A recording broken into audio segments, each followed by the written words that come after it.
Doctor Danish real focus के साथ हाजिर है। अपोजिशन और हुकूमत और अपोजिशन की पोजीशंस और हुकूमत इस वक्त जो मौजूदा सूरत हाल है उसमें हुकूमत बहुत एक्टिव नज़र आ रही है। अपोजिशन की मुज़ाहमती सियासत भी और मुफाहमती सियासत भी इस वक्त क्वेश्चन मार्क है। क्या वाकई मुल्क में मिड टर्म इंतखाबात का फ़ैसला हो चुका है? क्योंकि एक तरफ हम देख रहे हैं कि हुकूमत वो तमाम चीज़ें सामने ला रही है जो एक इलेक्शन कैंपेन का हिस्सा होता है।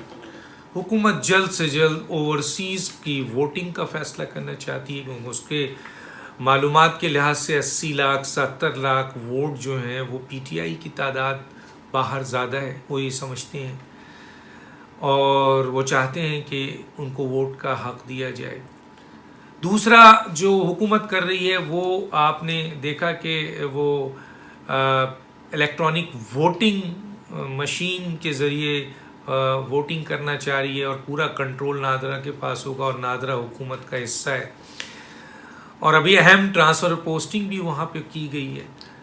तो गोया इलेक्ट्रॉनिक वोटिंग मशीन का मैं बता चुका हूँ कि उसके हवाले से वाज़ेह तौर पर है कि वो साफ़ और शफाफ इलेक्शन नहीं करेगा, लेकिन बड़ी तेज़ी से वोटिंग भी होगी और बड़ी तेज़ी से बड़ी तादाद में धांधली भी होगी।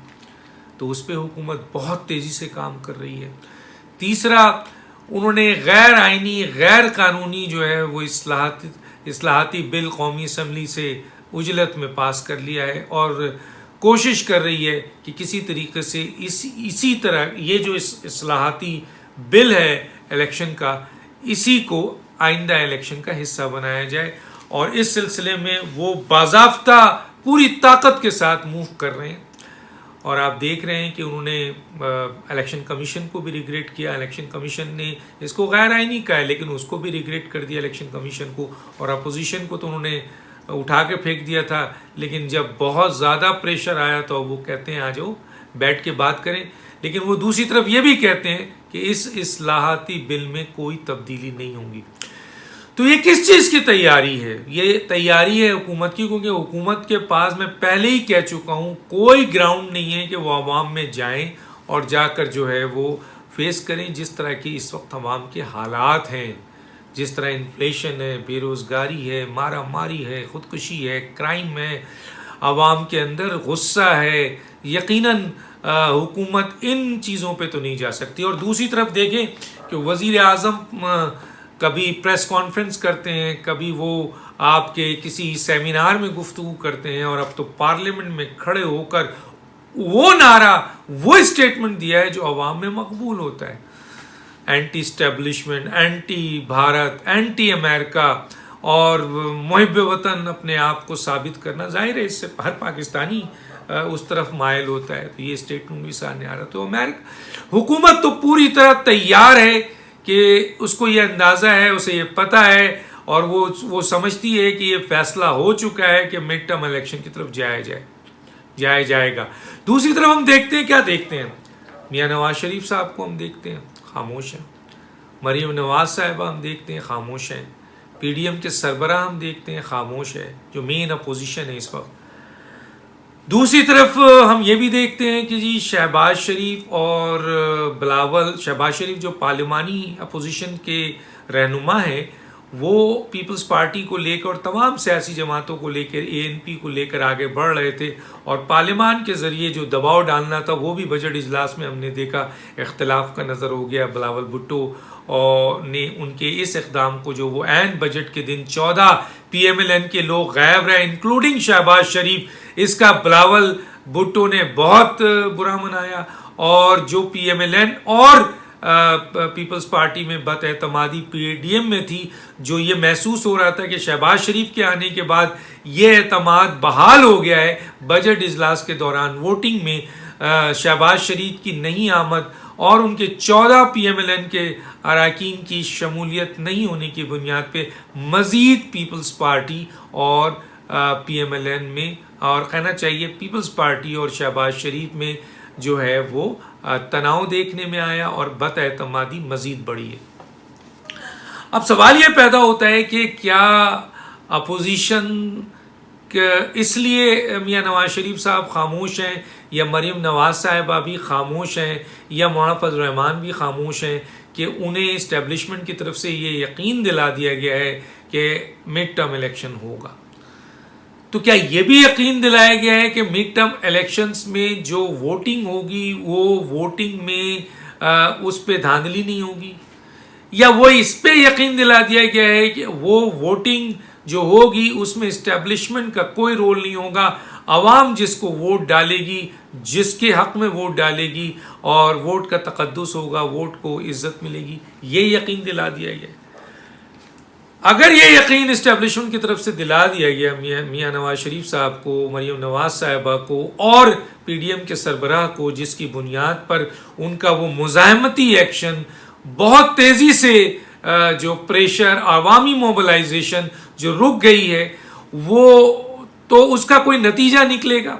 और दोनों है कि मिड टर्म इलेक्शन भी हो रहा है और इस्टेब्लिशमेंट धांधली का रोल अपना, जो इस्टेब्लिशमेंट जिताती है, किसी पार्टी को सपोर्ट करती है, वो नहीं करेगी। अगर ये यकीन दिला दिया गया है तो भी बहुत बड़ी बात है, बहुत बड़ी बात है। अगर किसी मकसद के तहत मियां नवाज शरीफ साहब, मरीम नवाज साहिबा और मौलाना फजल रहमान साहब मुल्क की बेहतरी के लिए, एक नए जनरल इलेक्शंस के लिए और इस्टेब्लिशमेंट का रोल जो नहीं होगा उसके लिए खामोश है, फिर तो बहुत बड़ी बात है। हाँ, हुकूमत को इस्टेब्लिशमेंट ने क्या यकीन दिलाया है, आया वो खड़ी होगी उनके साथ या नहीं होगी, इसका पता तो बाद में चलेगा। लेकिन हुकूमत अपने लेवल पर जो काम करने जा रही है, इस्लाहात, इलेक्ट्रॉनिक वोटिंग, ओवरसीज, ये बता रहा है कि हुकूमत हर सूरत में नए आने वाले मिड टर्म इलेक्शन को जीतना चाहती है और वो ये तमाम ज़राए इस्तेमाल करना चाहती है।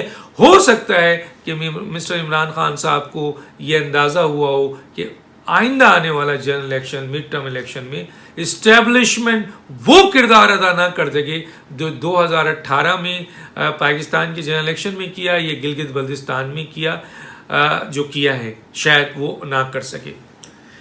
लेकिन अभी जो हालिया आज़ाद कश्मीर का इलेक्शन आ रहा है, इसमें तो हम देख रहे हैं कि हुकूमत बड़े पैमाने में धांधली कर रही है। वहाँ पैसों का, दबाव का, हुकूमती एजेंसीज उसमें इन्वॉल्व हो रही हैं और वहाँ एक बहुत बड़ी धांधली करने की बात की जा रही है, जो संगीन इल्ज़ामात वहाँ के मौजूद अपोजिशंस के लीडर भी लगा रहे हैं, एनालिस्ट भी लगा रहे हैं, और जो न्यूट्रल ऑब्जर्वर हैं वो भी ये कह रहे हैं कि बहुत बड़ी तादाद में, बल्कि PTI के अपने चंद लोग जो इमरान खान से नाराज़ हैं और वो ये बता रहे हैं कि करोड़ों रुपए लेकर जो है टिकट दिया जा रहा है और PTI वालों को नहीं दिया जा रहा है। वो स्टेटमेंट भी मेरे पास है, तो वो भी इल्ज़ाम लगा रहे हैं।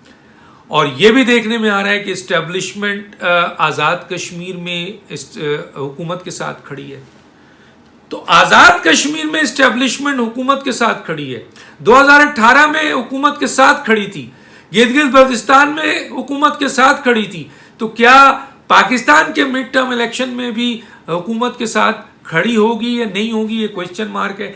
लेकिन अपोजिशन की खामोशी, ख़ासतौर पे PDM की खामोशी, ख़ासतौर पे मौलाना फजल रहमान की खामोशी, मोहतरमा मरीम नवाज साहिबा की मुज़ाहमत का कम होना और मियां नवाज शरीफ साहब की खामोशी, ये बता रही है कि इस्टेब्लिशमेंट शायद आइंदा जनरल इलेक्शन में साथ ना दे।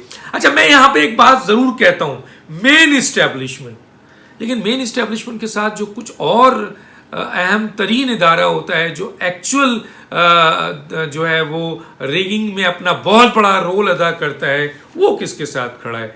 कहा यह जा रहा है कि वो हुकूमत के साथ आज तक खड़ा है, चाहे मेन इस्टेब्लिशमेंट आगे खड़ा हो ना खड़ा हो। लेकिन यह बात भी की जा रही है कि अगस्त में पाकिस्तान में चंद बहुत अहम ट्रांसफ़र पोस्टिंग होने वाली है और उस ट्रांसफ़र पोस्टिंग की बुनियाद पर शायद जिस तरीके से बात की जा रही है कि वो अहम ट्रांसफ़र और पोस्टिंग अगर हो जाती है तो फिर बहुत सी सियासी जो रुकावटें हैं वो दूर हो जाएंगी, और ख़ास तौर पे पीडीएम के लिए, पीएमएलएन के लिए जो रास्ता ब्लॉक हो रहा है या उनके लिए पार्लियामेंट में और सियासी मैदान में चीज़ें रुक रही हैं, वो शायद उस तरीके से इस ट्रांसफ़र पोस्टिंग के बाद ना हो। और वो ट्रांसफ़र पोस्टिंग बहुत अहम है जो अगस्त के महीने में होने वाली है, और उसके बाद शायद हुकूमत की इतनी ताकत ना हो जो उसको दूसरे ज़राए से ताकत मिल रही है।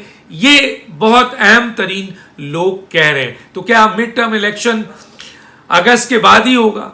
3 महीने, 4 महीने, 5 महीने, 6 महीने?